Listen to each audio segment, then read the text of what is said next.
आज के तमाम उन खबरों पर एक नजर डाल लेते हैं जो रहेंगी फोकस में। आज हमारा खास फोकस पेटीएम से जुड़ी खबरों पर रहेगा।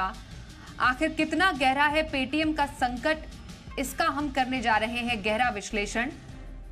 साथ ही आज की कवर स्टोरी बेहद ही खास है और उन लोगों के लिए खास है जो कि देर रात तक जगते हैं, और इस ट्रेंड को लेकर हम बातचीत करेंगे। आखिर देर रात में सोना कितना खतरनाक हो सकता है, जानेंगे बीमारियों से बचने के उपाय भी। आज हमारा फोकस होगा फैटी लिवर पर भी। कैसे करें अपनी लिवर की केयर, क्योंकि आखिर 3 में से 1 भारतीय non alcoholic fatty liver disease का शिकार हो रहे हैं, और इससे बचने के उपाय पर भी हमारी रहेगी खास चर्चा। और बताएंगे बाजार में कहां से आई आज तेजी, किन शेयरों में दिखा ज्यादा एक्शन, इसका भी रहेगा शो में पूरा अपडेट।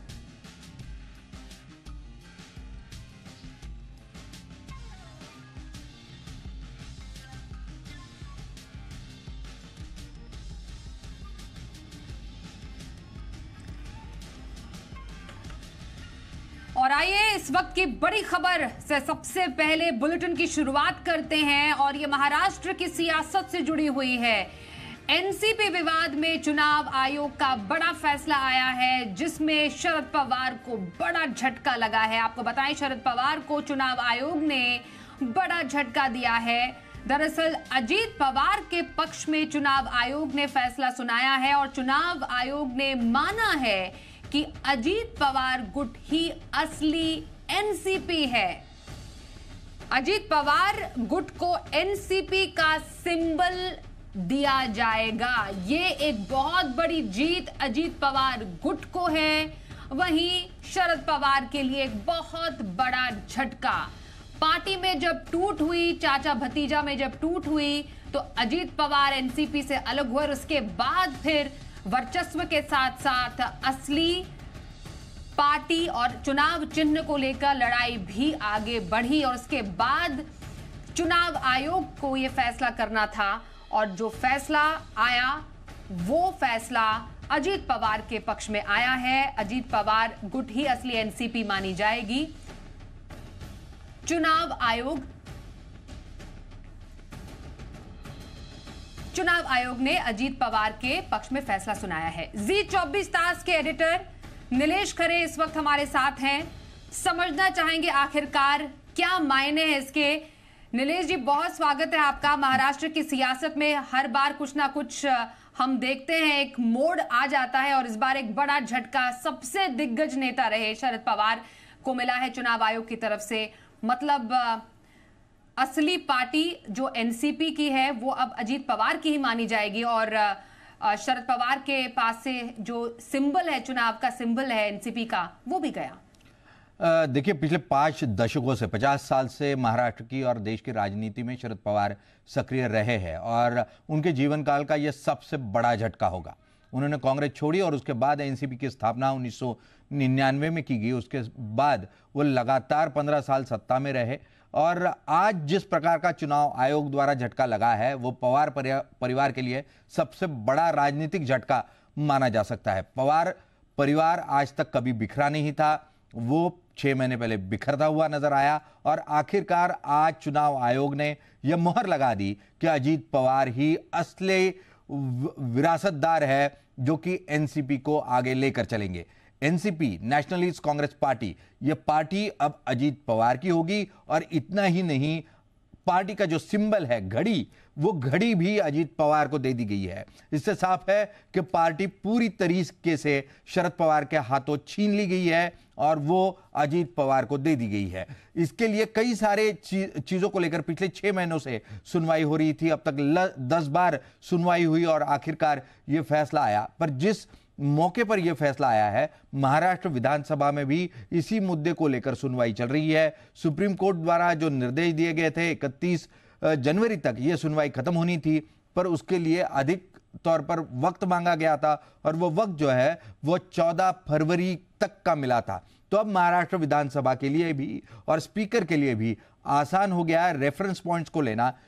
जिस प्रकार का चुनाव आयोग का फैसला आया है, इसी चुनाव आयोग के फैसले को रेफरेंस के तौर पर इस्तेमाल करते हुए अब विधानसभा भी पार्टी और पार्टी की जो विधायक है वो अजित पवार को सौंपती हुई नजर आएगी। जो एंटी डिफेक्शन लॉ के तहत कार्रवाई होनी थी उसमें भी कोई कार्रवाई अब अजित पवार पर नहीं हो सकती। जिस प्रकार से शिवसेना फूटी, जिस प्रकार से शिवसेना का सिंबल एकनाथ शिंदे को दिया गया, उसी प्रकार से एनसीपी और एनसीपी का सिंबल अजित पवार को दे दिया गया। ठाकरे परिवार और शरद पवार परिवार महाराष्ट्र के सबसे गद्दार राजनीतिक परिवार माने जाते थे। अब ये दोनों परिवार पूरी तरह से अपने पार्टी को लेकर बिखरते नजर आ रहे हैं और महाराष्ट्र की राजनीति इसी फैसले के साथ पूरी तरह से परिवारवाद के बाहर आती नजर आ रही है और नई करवट लेती हुई यहां पर नजर आ रही है। स्वाति। बिल्कुल नीलेश जी, आपने जैसा कहा, और महाराष्ट्र की जो सियासत है वो बिल्कुल इस चुनाव सिंबल की तरह ही घड़ी घड़ी किस तरीके से बदल रही है, करवट बदल रही है, ये हम देख रहे हैं। शरद पवार के लिए नीलेश जी कोई विकल्प बचता है इसके बाद? जी देखिए, चुनाव आयोग पर अगर आपको किसी भी प्रकार की टिप्पणी करनी है या उसको रिव्यू करना है तो आपको सुप्रीम कोर्ट जाना पड़ेगा। सुप्रीम कोर्ट के अलावा किसी भी प्रकार का चारा यहाँ पर नजर नहीं आता। हालांकि सुप्रीम कोर्ट चुनाव आयोग में ज़्यादातर हस्तक्षेप करता नजर नहीं आया है, पर एक्सेप्शनल केसेस है तो इसमें ज़रूर शरद पवार अपील में जा सकते हैं सुप्रीम कोर्ट में, और सुप्रीम कोर्ट से ये गुहार लगा सकते हैं कि किस प्रकार से फैसला जो है वो गलत हुआ है।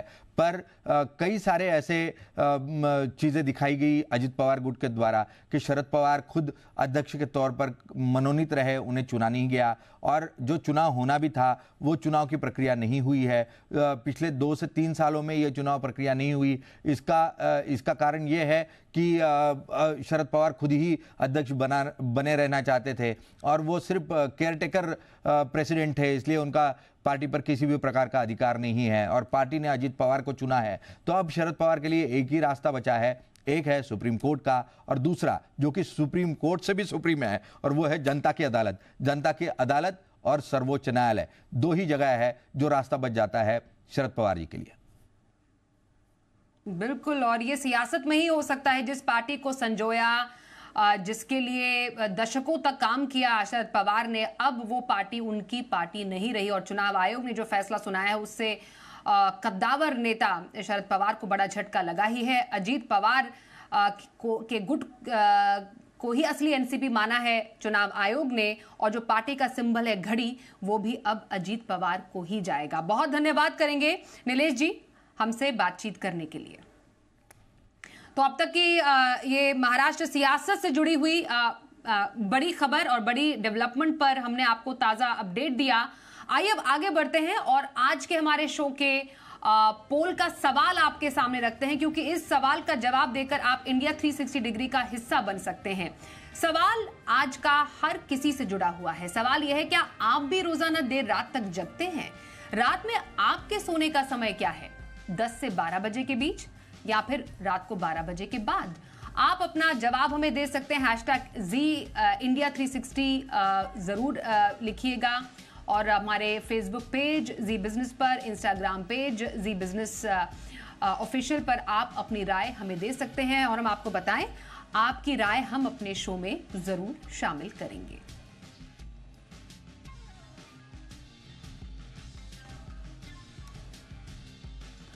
और आइए फटाफट अंदाज में देख लेते हैं टॉप न्यूज में वो तमाम खबरें जो सुबह से लेकर शाम तक रही सुर्खियों में।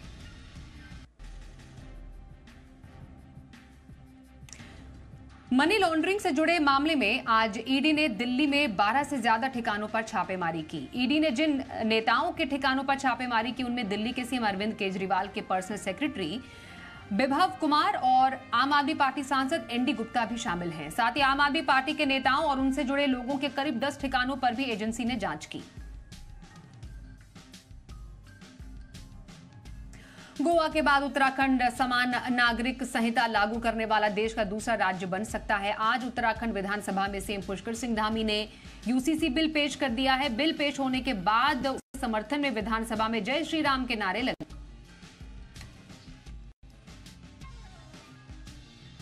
उत्तर प्रदेश कांग्रेस अब भारत जोड़ो न्याय यात्रा के समर्थन में ज्योति से ज्योति जलाते चलो कार्यक्रम का आयोजन करेगी।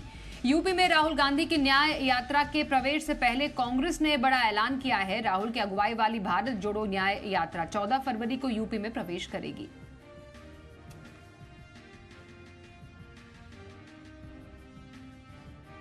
झारखंड के मुख्यमंत्री चंपई सोरेन ने दावा किया है कि उनके पूर्ववर्ती हेमंत सोरेन एक साजिश का शिकार हुए हैं। मुख्यमंत्री सोरेन ने कहा कि उनकी सरकार को 5 साल के लिए जनादेश मिला था। हालांकि हेमंत सोरेन के खिलाफ एक साजिश रची गई और सरकार को 4 साल में गिरा दिया गया।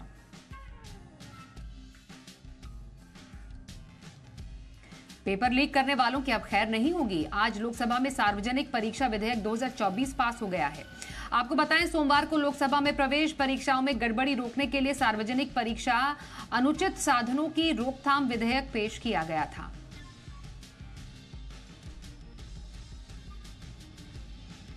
भारत जोड़ो न्याय यात्रा को लेकर बीजेपी लगातार निशाना साध रही है। इस बीच बीजेपी ने एक वीडियो शेयर कर आरोप लगाया कि राहुल गांधी एक कुत्ते को बिस्किट खिला रहे थे और जब उसने नहीं खाया तो राहुल गांधी ने वही बिस्किट अपने कार्यकर्ता को दे दिया। अब इस मामले पर राहुल गांधी ने सफाई दी है। उन्होंने कहा कि उन्होंने कुत्ते और मालिक को बुलाया। कुत्ता घबराया हुआ था। जब उसे खिलाने की कोशिश की, कुत्ता डर गया, इसलिए उन्होंने कुत्ते के मालिक को बिस्किट दिए और कुत्ते ने उसके हाथ से बिस्किट खा लिया। उन्होंने कहा कि उन्हें समझ में नहीं आ रहा कि इसमें समस्या क्या है।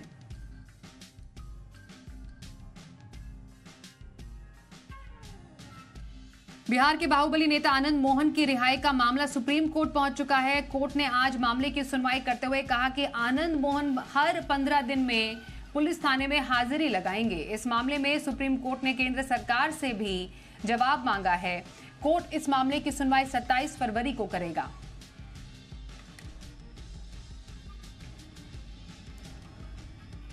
दिल्ली पुलिस ने जम्मू कश्मीर के कुपवाड़ा में सक्रिय लश्कर तैयबा मॉड्यूल के एक आतंकी को गिरफ्तार किया है।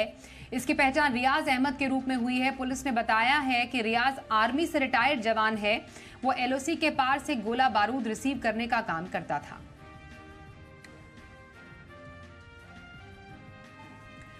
देश में मौसम लगातार बदल रहा है। पहाड़ों पर बर्फबारी जारी है, मैदानी इलाकों में बारिश हो रही है, लेकिन इसके बावजूद अचानक ठंड गायब होने लगी है। राजधानी दिल्ली का न्यूनतम तापमान 12.4 डिग्री पहुंच गया है। बर्फबारी के बाद पहाड़ों पर ठंड का एहसास हो रहा है, लेकिन मैदानी इलाकों में तापमान में लगातार बढ़ोतरी हो रही है। ठंड कम होने से लोगों को राहत तो मिली, लेकिन ये समय से पहले गर्मी के संकेत भी हैं।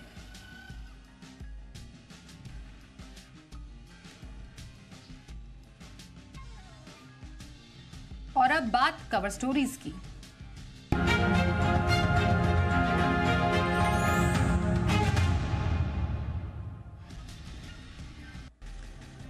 आजकल देर रात तक जगना लोगों की आदत सा बन चुका है।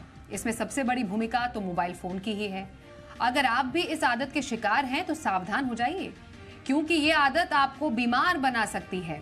डॉक्टरों की माने तो नींद के दौरान शरीर की नेचुरल रिपेयर साइकिल होती है, लेकिन देर रात तक जगने से इसमें अड़चनें पैदा होती हैं।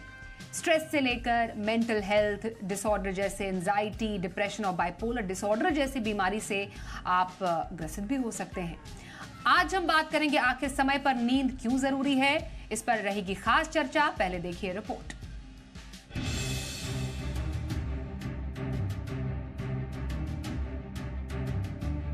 आजकल देर रात तक जागना लोगों की आदत बन चुकी है।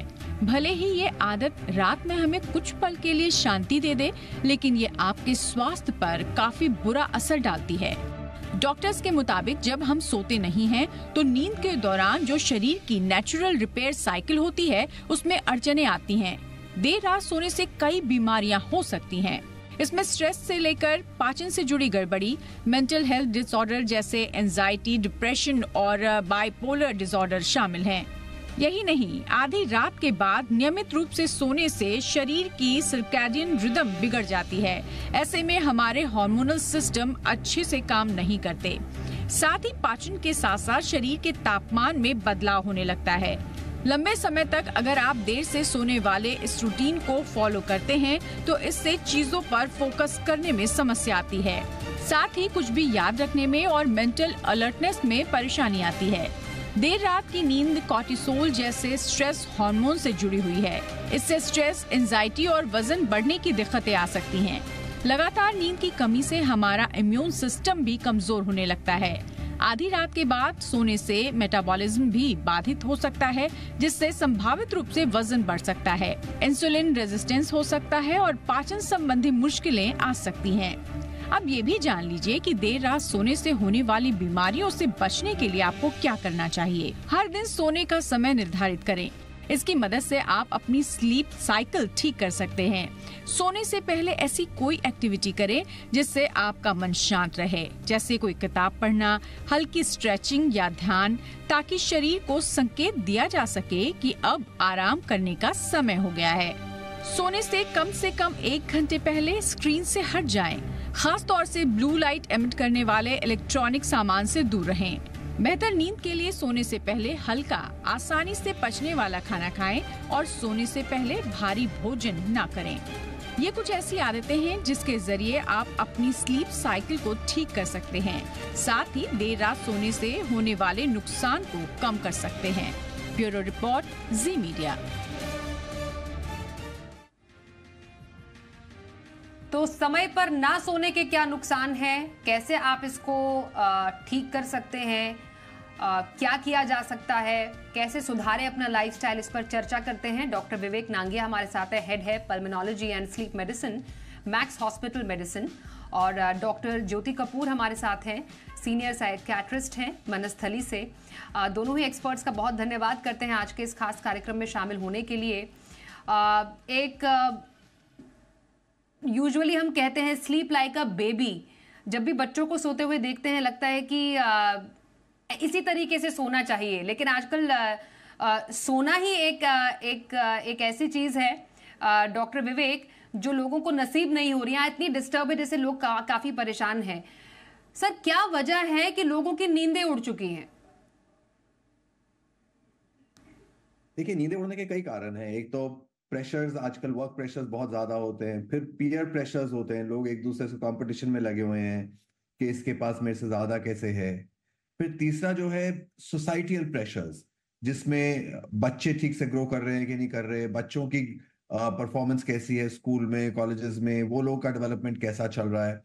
तो ये सब जो है बहुत ज्यादा प्रेशर्स आजकल हो गए, और प्रेशर्स जो है सब आपके ऊपर डिपेंड करता है आप कितना वो सब प्रेशर्स लेना चाहते हैं, वाकई जरूरत है कि नहीं है। जिंदगी में compete करना तो खैर आप किसी भी चीज से कर सकते हैं, किंतु इन सब की हमें जरूरत है कि नहीं है, वो एक क्वेश्चन बन जाता है। फिर है हेल्थ रिलेटेड प्रेशर्स, जैसे कोई घर में बीमार हुआ तो सारी फैमिली उसके लिए बहुत कंसर्न है। रादर देन कि आप एक जगह से प्रॉपर एडवाइस लें, उसको फॉलो करें, वो लोग एक से दूसरे डॉक्टर, तीसरे डॉक्टर उस पर हॉप करते रहते हैं, और ज्यादा प्रेशर माउंट होते रहते हैं। फिर जो है हमारे आजकल का लाइफस्टाइल ऐसे हो गया है कि लेट नाइट तक जागना, सुबह लेट तक सोते रहना। आजकल जो बजे 2 बजे सोते हैं, फिर सुबह 8 बजे 9 बजे उठते हैं। पूरे की पूरी एक साइकिल ही डिस्टर्ब हो गई है अभी।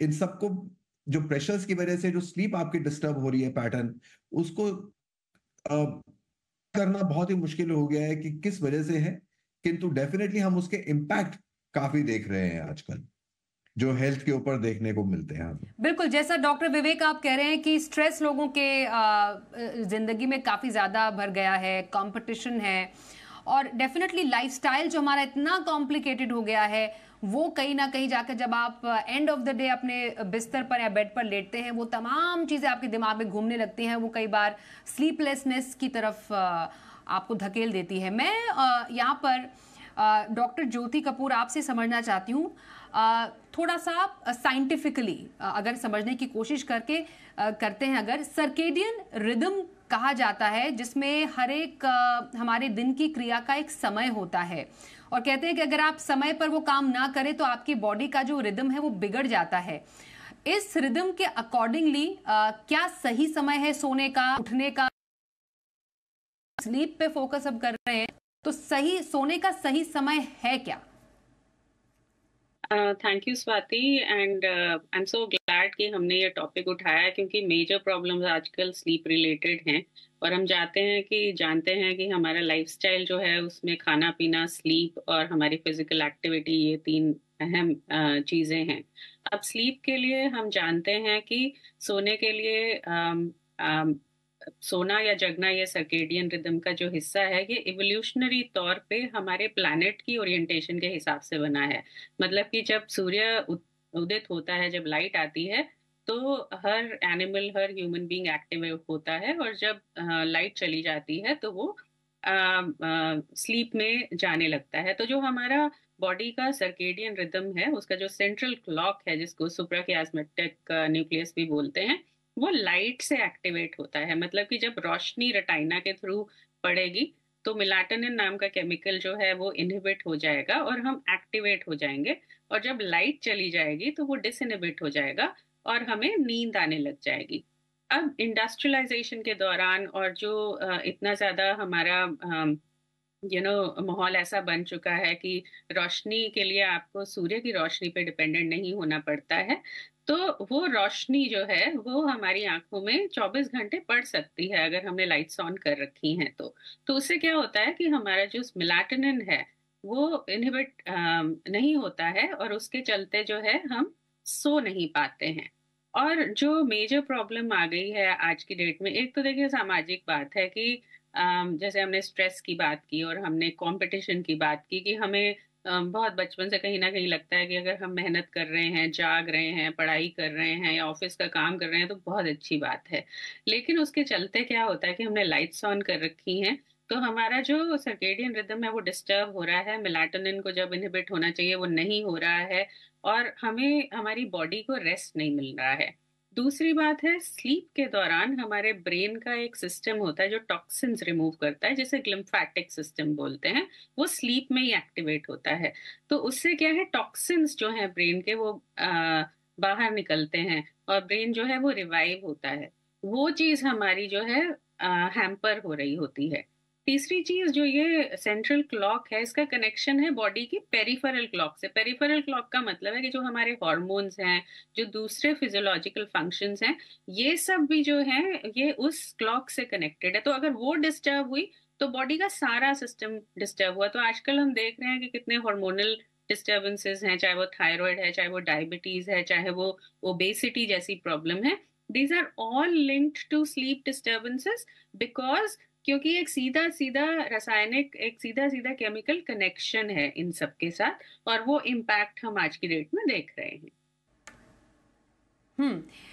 दो अलग चीजों को एड्रेस करना बेहद जरूरी है डॉक्टर विवेक। एक होता है कि आपकी नींद ही बहुत डिस्टर्ब्ड है, चाहे आप कितने बजे भी सोएं।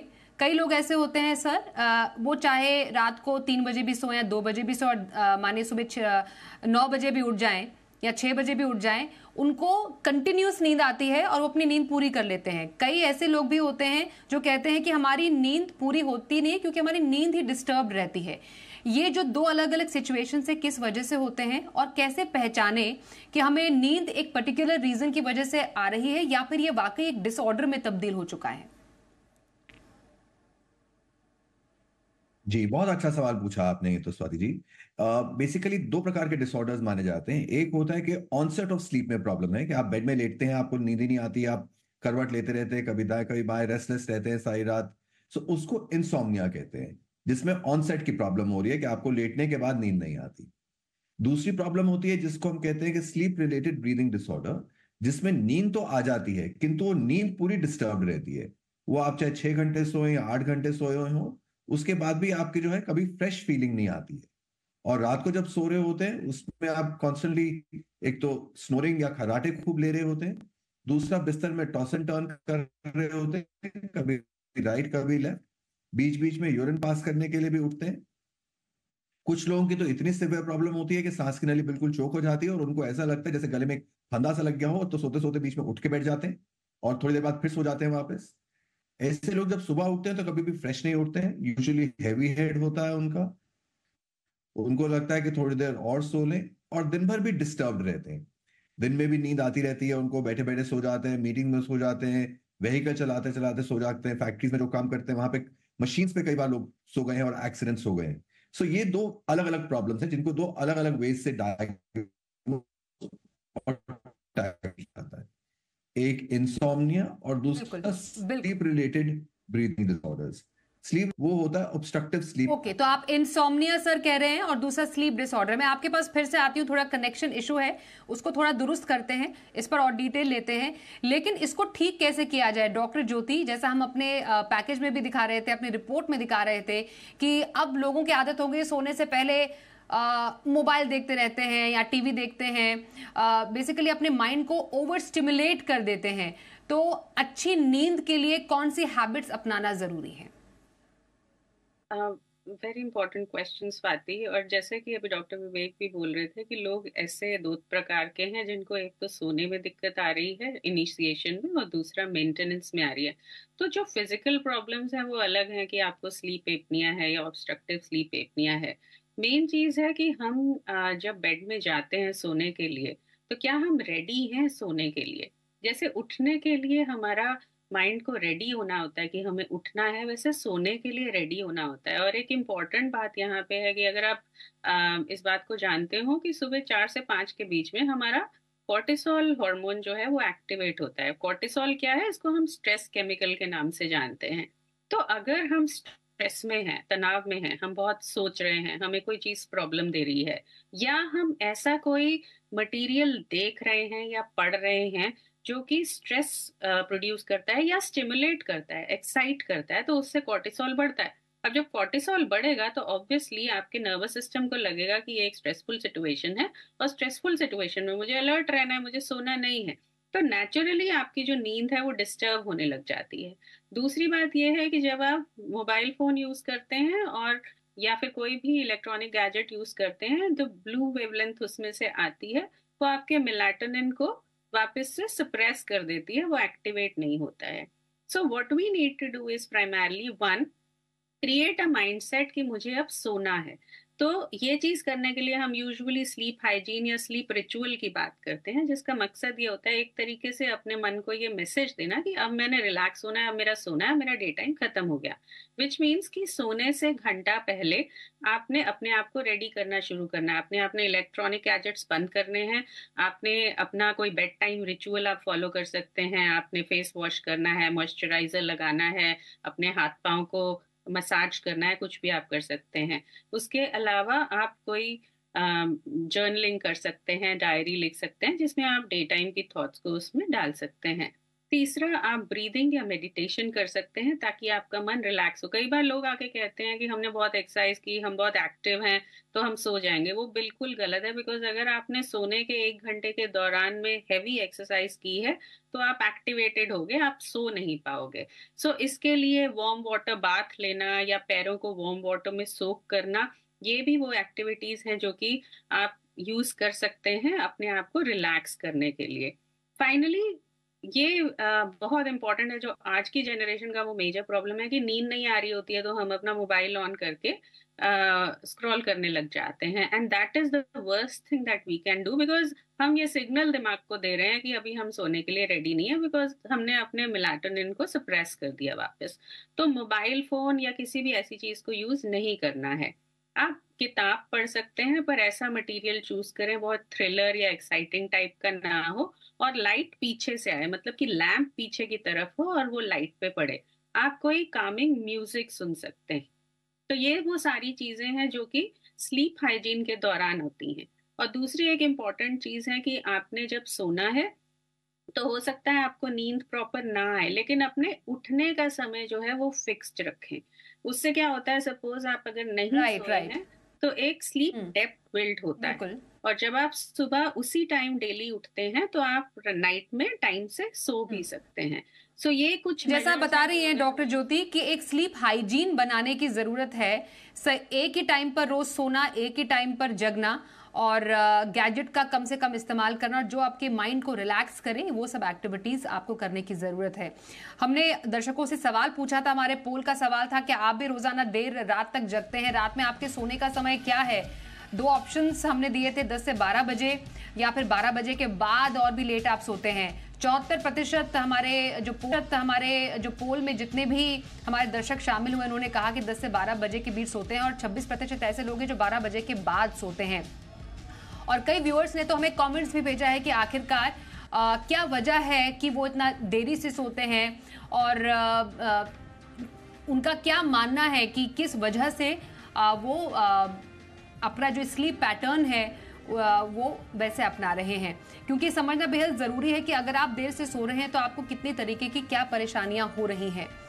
कुछ व्यूअर्स के हम कमेंट्स दिखाएंगे, पर सबसे इम्पोर्टेंट यहाँ पर डॉक्टर विवेक समझना बेहद ज़्यादा ज़रूरी हो जाता है। डॉक्टर विवेक आई होप हमारे साथ जुड़ चुके हैं। ओके, डॉक्टर ज्योति आप ही से समझना चाहेंगे, क्योंकि कई जो व्यूअर्स जिन्होंने हमें राय भेजी उनका ये भी कहना था कि हर किसी का जो वर्क पैटर्न है वो डिफरेंट है। हर कोई 9 to 5 जॉब में नहीं है, कोई नाइट शिफ्ट भी करता है, किसी की डिमांडिंग इतनी ज़्यादा जॉब है कि उनको रात को देर से सोना ही पड़ता है। तो अलग अलग वर्क के हिसाब से क्या डज इट रियली मैटर कि आपको सोने का टाइम इज मोर इम्पोर्टेंट या फिर quality of sleep is more important? It's a very very important situation आज की डेट में जो हम देख रहे हैं कि हमारे वर्क टाइमिंग्स जो मैच नहीं करते हैं हमारी बॉडी की फिजियोलॉजी के हिसाब से, और हम इसे क्रोनो डिसरेगुलेशन भी बोलते हैं, जिसका कहने का मतलब है कि हमारा जो सर्केडियन रिदम है वो मैच नहीं कर रहा है। तो दो तरह की प्रॉब्लम्स होती हैं। एक प्रॉब्लम है स्लीप डेप्रीवेशन की, आपका सोने का समय कम है, और दूसरा है सर्केडियन रिदम की कि आपका जो साइकिल है वो डे नाइट साइकिल होने की बजाय नाइट डे साइकिल हो रखा है, जो कि शिफ्ट वर्कर के साथ आता है।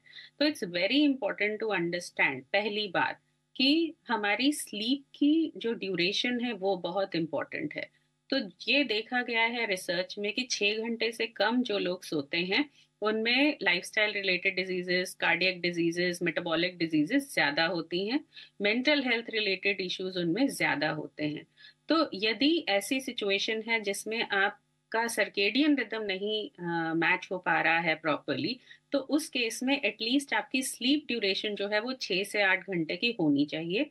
और हाँ, इसमें स्लीप क्वालिटी बहुत मैटर करती है। तो जैसे हमने पहले भी बात की, अगर स्ट्रेस लेवल आपका बढ़ा हुआ है, आपको एंग्जाइटी है, आपको कोई किसी भी तरह की परेशानी, तनाव है, और आप अगर उसका इलाज नहीं कर रहे हैं तो आपकी स्लीप क्वालिटी पुअर हो जाएगी, क्योंकि आपका ब्रेन जो है वो एक्टिवेटेड है, हाइपर अलर्ट स्टेट में है। और जो दूसरी चीज की हम बात कर रहे हैं वो सर्केडियन रिदम की बात कर रहे हैं, जिसमें हमारा जो स्लीप वेक साइकिल है, क्योंकि हमें रात को समय नहीं मिल रहा है तो हम देर रात तक जग रहे हैं और सुबह देर तक सो रहे हैं। तो वो भी बहुत इंपॉर्टेंट है, बिकॉज फिजियोलॉजिकली ये देखा गया है कि 40% लोगों के लिए ये बहुत जरूरी है कि वो टाइमली सो जाएं। 30% जो है थोड़ी देर सो के चल सकते हैं, बट 30% ऐसे हैं जो मिड में आते हैं, माने कि 70% लोग ऐसे हैं इन जनरल जिनके लिए ये जरूरी है कि वो टाइमली सो जाए। अब टाइम की क्या बात है, टाइमली हम किसको बोलते हैं, वो यूजुअली सनसेट से रिलेटेड होता है, क्योंकि हमारा सर्केडियन रिदम होता है। पर आज की डेट में सनसेट 5 बजे हो रहा है और हम रात को 11-12 बजे तक सो नहीं रहे हैं, तो काफी गैप हो जाता है।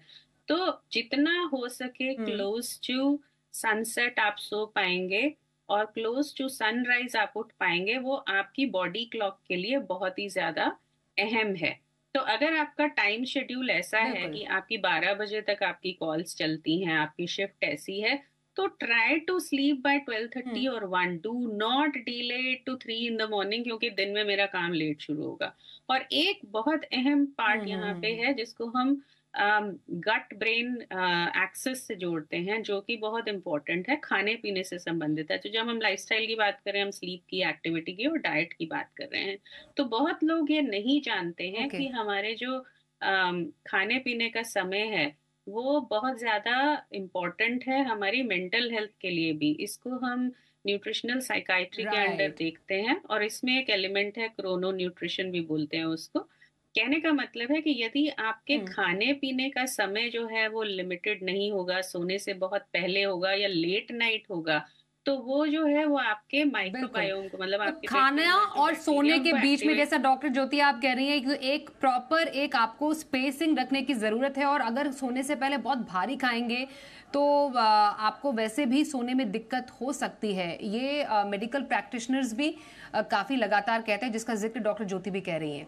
कुछ कमेंट्स जो हमारे पास आए हैं वो भी आपको दिखाते हैं। हालांकि कमेंट्स बहुत सारे आए थे, लेकिन कुछ कमेंट्स जो कि दर्शकों ने हमें भेजे हैं और उनका ये मानना है जैसे हमारे एक दर्शक हैं, वो कहते हैं कि मैं हर रात 11 बजे सोने के लिए कोशिश तो करता हूं पर सोया नहीं जाता। 2 बजे से 4 बजे के बीच में नींद आती है या रात में करना भी कुछ नहीं, इंस्टाग्राम रील, स्टोरी, यूट्यूब, इन सब में लगा रहता हूं। ये मेरे ख्याल से काफी लोगों की परेशानी है। जो हमारे जो आज के एक्सपर्ट्स हैं वो भी जिक्र कर रहे थे कि आपको नींद नहीं आती है तो आप अपना फोन उठा लेते हैं और अपने मैसेजेस या फिर इंस्टाग्राम या फिर सोशल मीडिया साइट चेक करने लगते हैं। एक का बहुत ही जेन्युइन प्रॉब्लम है, वीडियोग्राफर हैं, इनका काम ही ऐसा है कि इनको रात को जगना पड़ता है, इसलिए इनका वो सोने का टाइम नहीं है, जिसको एड्रेस भी किया डॉक्टर ज्योति ने कि आपको क्या करने की जरूरत है। Quality of sleep matters a lot. मैं आखिरी सवाल डॉक्टर ज्योति, ओके, एक छोटा सा जवाब मैं डॉक्टर ज्योति आपसे लेना चाहूंगी क्योंकि समय बिल्कुल हमारे पास नहीं है। कितने घंटे की नींद जरूरी, बस एक लाइन में जवाब। 6 से 8 घंटे, 6 to 8 hours। ओके, 6 से 8 घंटे। ओके, 6 से 8 घंटे की नींद, अच्छी क्वालिटी की नींद। सोने से पहले अपने को रिलैक्स करने के लिए जो भी आप कर सकते हैं वैसा आप कीजिए। बस किसी भी तरीके की ब्लू स्क्रीन जैसे टीवी, मोबाइल फोन और इन सब से दूर रहने की जरूरत है। स्ट्रेस को लाइफ से थोड़ा दूर रखेंगे तो नींद भी अच्छी आएगी। बाकी तो हमारे एक्सपर्ट्स ने बताया ही अच्छी नींद के लिए आपको क्या करने की जरूरत है। डॉक्टर ज्योति कपूर, बहुत धन्यवाद आपका। और डॉक्टर विवेक नांगिया जो हमारे साथ शामिल हुए थे शो में, उनका भी धन्यवाद यहाँ पर करना चाहेंगे। और अब बिजनेस जगत से जुड़ी वो तमाम खबरें जो सुबह से लेकर शाम तक रही सुर्खियों में।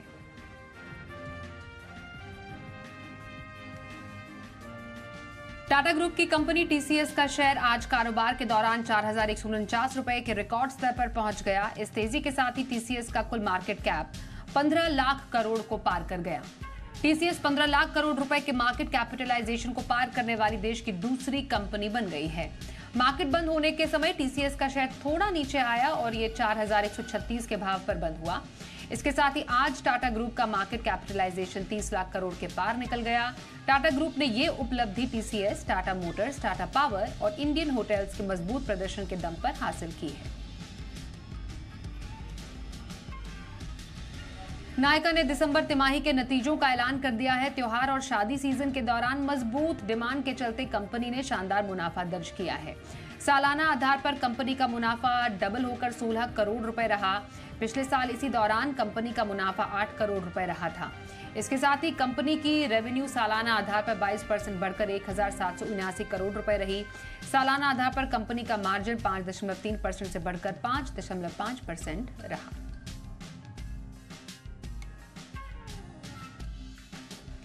बीएलएस सर्विसेज के शेयरों की आज बाजार में शानदार एंट्री हुई। इसके आईपीओ को निवेशकों का धांसू रिस्पांस मिला था और ये 162 गुना से अधिक सब्सक्राइब हुआ था। आज बीएसई पर इसकी 309 रुपए और एनएसई पर 305 रुपए के भाव पर एंट्री हुई। यानी आईपीओ निवेशकों को करीब 129% का लिस्टिंग गेन मिला। लिस्टिंग के बाद इसके शेयरों में शानदार खरीदारी देखने को मिली और आखिर में 171% मजबूत होकर 366 रुपए के भाव पर बंद हुआ। BLS e services Ayushman Bharat card, IRCTC train ticket, passport और वीजा एप्लीकेशन जैसी सर्विस देने वाली कंपनियों को असिस्टेड ई सर्विसेज मुहैया कराती है।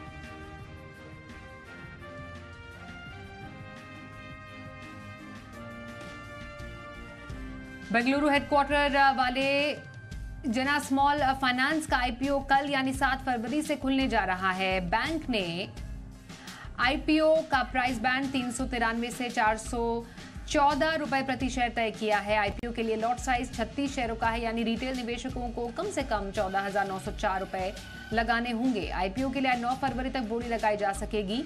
बैंक की इस आईपीओ के जरिए 570 करोड़ रुपए जुटाने की योजना है।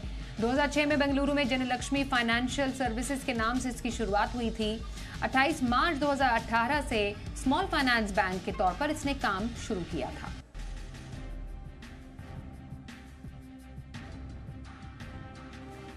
महंगाई को कंट्रोल करने के लिए सरकार ने सस्ते चावल बेचने का फैसला किया है। आज से देश भर में भारत राइस की बिक्री शुरू हो गई है। आम लोगों को ये चावल 29 रुपए प्रति किलो के भाव पर मिलेंगे। सब्सिडी वाले चावल 5 किलो और 10 किलो के पैकेट में मिलेंगे। फूड मिनिस्टर पीयूष गोयल ने आज दिल्ली में भारत चावल लॉन्च किया। पहले फेज में नाफेड, एनसीसीएफ और केंद्रीय भंडार के जरिए भारत राइस की बिक्री होगी। सरकार ने पहले भारत ब्रांड के तहत सस्ता आटा, दाल, प्याज और टमाटर बेचने का फैसला किया था।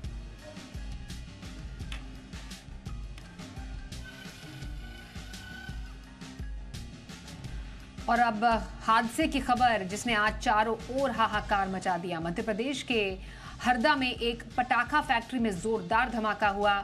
चारों ओर हाहाकार मच गया और देखते ही देखते सब कुछ तबाह हो गया। इस हादसे में अब तक 11 लोगों की जान जा चुकी है। सवाल है, ऐसी लापरवाही के लिए जिम्मेदार कौन है?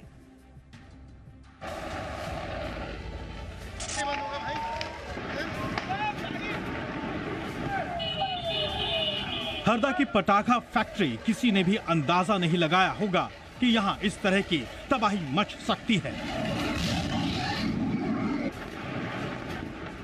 ये तस्वीरें बता रही हैं कि हादसा बेहद भयानक और दिल दहला देने वाला है।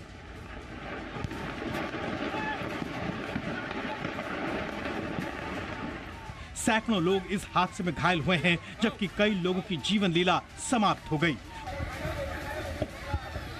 चारों तरफ अफरा तफरी का माहौल है, बदहवासी है। लोग अपनों की खोज कर रहे हैं, लेकिन अब तक हादसा विकराल रूप ले चुका है। यहाँ प्रत्यक्षदर्शी अपनी आप बीती बता रहे हैं। हम लोग खाना खा रहे थे, अचानक विस्फोट हुआ और विस्फोट में इतना भयानक हुआ कि हमारे घर के दरवाजे तक टूटे हैं, कांच के जो लगे थे वो। ऐसा लगा कि कोई प्लेन क्रैश हो गया है, तो हम बाहर निकल के देखे तो यहाँ से 3 किलोमीटर हमारा घर है। वहाँ जाके नुकसान हुआ, दीवार में क्रैक आई है। घर तो कुछ बचा नहीं, घर जो है वो ये सब पूरा नाश हो गया। एक बार छोटा विस्फोट हुआ, फिर इसके बाद में बहुत बड़ा विस्फोट हुआ। समझ में नहीं बैठे, पत्थर उछल करके हम कूद के भागे यहाँ से पीछे से। परिवार पूरा गया हमारा, एक तरीके से सामने वाला। कौन कौन था परिवार में? वो हमारी बहू वगैरह, भांजा बहू वगैरह, ये करके गाय हमारी भांजी भी गई। इस बीच मध्य प्रदेश के हरदा धमाके के बाद प्रशासन राहत और बचाव कार्य में तेजी से जुटा है। 50 से ज्यादा एम्बुलेंस को मौके पर पहुंचाया गया है। मृतकों के परिवार को 4 लाख रुपए का मुआवजा देने का ऐलान किया गया है। जिनके घर में ये घटना घटी है या जिनकी मृत्यु हुई है, उनको परिवार को लगभग 4 लाख रुपए प्रति परिवार उसमें देने की हमने घोषणा की है। साथ ही साथ कोशिश कर रहे हैं कि इसमें जो घायल हैं उनको पूरा यथायोग्य सब प्रकार का इलाज कराया जा सके। एमपी सरकार ने दोषियों के खिलाफ कड़ी कार्रवाई करने की बात की है, जबकि राहत बचाव के लिए सरकार ने कमेटी भी बनाई है। जो भी दोषी व्यक्ति हैं उनको हर हाल में उनको सजा मिलेगी, बख्शा नहीं जाएगा। पूरा हम अपडेट ले रहे हैं प्रशासन से, उसका ये घटना कैसे हुई, किन परिस्थितियों में उसका लाइसेंस कब दिया गया, करंट स्टेटस क्या था, सारी चीजों पे हम चर्चा करें।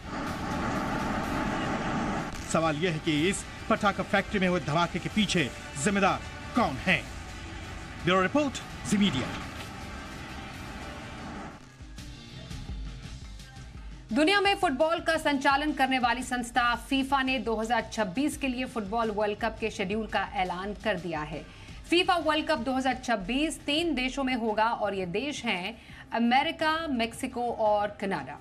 फुटबॉल वर्ल्ड कप 11 जून से शुरू होकर 19 जुलाई तक चलेगा। फीफा वर्ल्ड कप 2026 में कुल 104 मैच खेले जाएंगे। इन मैचों का आयोजन तीनों देशों के 16 शहरों में किया जाएगा। जानकारी के मुताबिक वर्ल्ड कप का पहला मुकाबला मेक्सिको सिटी के एज़टेका स्टेडियम में खेला जाएगा, जबकि फाइनल अमेरिका के न्यूयॉर्क, न्यू जर्सी के मेट लाइफ स्टेडियम में खेला जाएगा। इससे पहले साल 1994 में अमेरिका फीफा वर्ल्ड कप का आयोजन कर चुका है।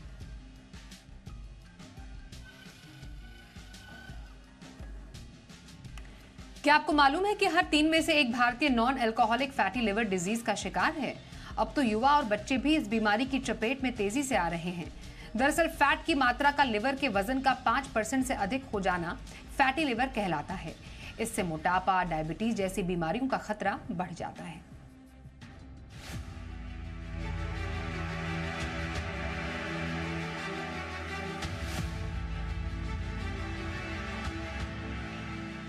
देश की करीब 38% आबादी यानी हर 3 में से एक व्यक्ति non alcoholic fatty liver disease यानी NAFLD का शिकार है। पहले लोग बढ़ती उम्र के साथ इस बीमारी की चपेट में आते थे, लेकिन अब युवा और बच्चे भी फैटी लिवर डिजीज की चपेट में आ रहे हैं। इसकी सबसे बड़ी वजह अनहेल्दी फूड और खराब लाइफस्टाइल है। जानना जरूरी है कि लिवर में फैट का होना भी बेहद जरूरी है, लेकिन जब इस फैट की मात्रा लिवर में बढ़ जाए तो व्यक्ति फैटी लिवर के चपेट में आ जाता है। तो पहले फैटी लिवर डिजीज को समझते हैं। यानी जब तक लिवर में फैट की मात्रा अपने वजन का 5% तक रहता है कोई दिक्कत नहीं होती, लेकिन जब ये फैट की मात्रा 5% के लेवल को पार कर जाए और 10% के आसपास हो जाए तो ऐसी स्थिति में इसे फैटी लिवर कहते हैं। दो तरह के फैटी लिवर होते हैं, अल्कोहलिक और नॉन अल्कोहलिक। जब कोई ज्यादा मात्रा में शराब का सेवन करता है तो उसके अल्कोहलिक फैटी लिवर डिजीज की चपेट में आने की आशंका बढ़ जाती है। इस स्थिति में लिवर के डैमेज होने का खतरा रहता है, जबकि non alcoholic fatty liver disease के मामले में लिवर में सूजन की शिकायत होती है। Journal of clinical and experimental hepatology की एक स्टडी की माने तो non alcoholic fatty liver disease की समस्या केवल एडल्ट तक ही सीमित नहीं है। करीब 35% बच्चों में भी ये दिक्कत देखी जा रही है। ऐसे में non alcoholic fatty liver disease से सभी उम्र के लोगों को अलर्ट रहने की जरूरत है। इस बीमारी के शुरुआती लक्षण दिखाई नहीं देते, लेकिन अगर थकान, पेट के दाहिनी ओर दर्द या मोटापा बढ़ने लगे तो अलर्ट हो जाना चाहिए। वहीं लिवर में सूजन के बढ़ने से टाइप 2 डायबिटीज होने की भी आशंका रहती है। सूजन का समय रहते इलाज नहीं किया गया तो लिवर खराब भी हो सकता है। NAFLD के चलते मोटापा और शुगर के अलावा डायस्लिपिडेमिया, मेटाबॉलिक सिंड्रोम, कोलेस्ट्रॉल और यूरिक एसिड बढ़ने का भी खतरा रहता है। ऐसे में फैटी लिवर संबंधी आशंका से बचने के लिए डॉक्टर के पास जाने से हिचकना नहीं चाहिए। ब्लड और इमेजिंग टेस्ट के अलावा लिवर बायोप्सी जैसे कुछ टेस्ट है जो इस बीमारी को बढ़ने से रोक सकते हैं। अपने आहार में सीजनल फल और सब्जियों का सेवन नहीं करने से भी लिवर में सूजन की शिकायत हो सकती है। वही फिजिकल एक्टिविटी का ना होना, तनाव, अनियमित निद्रा, वायु प्रदूषण भी इसकी वजह हो सकता है। वही फैटी लिवर से बचने के लिए मीठा, processed food, soft drinks, artificial sweetener वाले उत्पाद के अलावा सिगरेट और शराब के सेवन से जितना हो सके परहेज करना चाहिए। खाने में फाइबर युक्त फल सब्जियों का सेवन, अच्छी नींद, दिन में 1 से 2 cup black coffee, daily exercise, योग, मेडिटेशन जैसे कुछ उपाय हैं जो फैटी लिवर डिजीज के खतरे को कम कर सकते हैं। तो सोचना क्या, हेल्दी लाइफस्टाइल और दुरुस्त खान पान को जीने का आधार बनाइए। दूर दूर तक नहीं दिखेगी फैटी लिवर की समस्या। ब्यूरो रिपोर्ट, जी मीडिया। और आइए अब करते हैं आज के बाजार की बात। मंगलवार को बाजार में शानदार तेजी का ट्रेंड देखने को मिला। अंत में सेंसेक्स 454 अंक चढ़कर 72,180 के पार बंद हुआ। निफ्टी 157 अंक चढ़कर 21,930 के लेवल पर बंद हुआ। बैंक निफ्टी में आज 134 अंकों की गिरावट रही और ये 45,690 के स्तर पर बंद हुआ।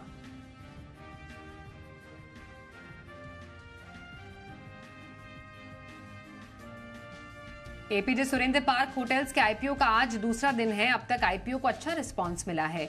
निवेशक इस आईपीओ के लिए 7 फरवरी यानी कल तक बोली लगा सकेंगे। इस आईपीओ में पैसे लगाएं या नहीं बता रहे हैं जी बिजनेस के managing editor Anil Singhvi.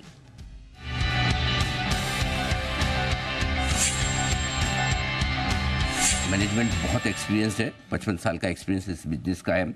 Top class management है और प्रोमोटर्स काफ़ी अनुभवी है, जिसको देख के आप हमेशा पैसा लगाना चाहते हैं, पहली चीज़। दूसरी चीज़ है कि ये सिर्फ होटल बिजनेस में नहीं है, होटल में भी इनके पास अलग अलग तरह की होटल्स है, अलग अलग कैटेगरी के, तो आप हर कैटेगरी के कस्टमर्स को सर्विस करते हैं। पहला, सिर्फ होटल नहीं है, होटल के अलावा फूड और बेवरेजेस बिजनेसेस में भी है, तो आप थोड़ा डाइवर्सिफाइड है। रिटेल चेन है इनकी, फ्लोरीज करके जो वो है। इसके अलावा बार्स और क्लब्स भी चलाते हैं, तो रेवेन्यूज़ के लिए आपके पास थोड़ा डाइवर्सिफाइड बिजनेस मॉडल है, वो एक अच्छी चीज़ है। तीसरी चीज़ जो है कि अभी कंपनी की प्रॉब्लम है कि 550-600 करोड़ का डेट है, कंपनी पर डेट ज़्यादा है, तो 550 करोड़ जो इश्यूज आ रहे हैं वो सीधा डेट में, तो डेट हो जाएगा लगभग 0। अच्छे एक्सपांशन प्लान है, करीबन 21 होटल और ये आगे चलते हुए बनाने वाले हैं। 8 मोटल्स पाइपलाइन में, तो अभी तक की ग्रोथ से ज़्यादा आगे की ग्रोथ नजर आ रही है। वैल्यूएशंस आकर्षक है, महंगा नहीं दिया, ये अच्छी बात है। तो मुझे लगता है कि लिस्टिंग पर भी पैसा बनाने का स्कोप है, क्योंकि आजकल लिस्टिंग पर गेन्स के बारे में थोड़ा कहना मुश्किल हो जाता है, तो आप लिस्टिंग पे बन जाए पैसा ज़्यादा तो बहुत बढ़िया, नहीं तो आप लॉन्ग टर्म के हिसाब से पैसा लगा लीजिए। कुछ नेगेटिव्स हैं जो आपको जानना जरूरी है। कंपटीशन बहुत ज़्यादा, आपको भी बताया हमको भी बताया, नई बात नहीं, इंडस्ट्री वाली चीज़ है, कोई खास बात नहीं, तो बढ़िया है, मतलब फाइनेंशियल भी अच्छे हैं, कोई दिक्कत वाली बात नहीं है। 90% रेवेन्यू अभी तक जो इनका आ रहा है खुद की होटल से आ रहा है, ओन होटल से। अब धीरे धीरे एक्सपांशन करके फ्रेंचाइजी मॉडल और दूसरे में एसेट लाइट मॉडल में जाएंगे तो उसका भी फायदा मिलेगा। तो ओवरऑल छोटे मोटे नेगेटिव कोई खास नहीं, पॉजिटिव ज़्यादा है, अच्छे पैसा लगाना चाहिए।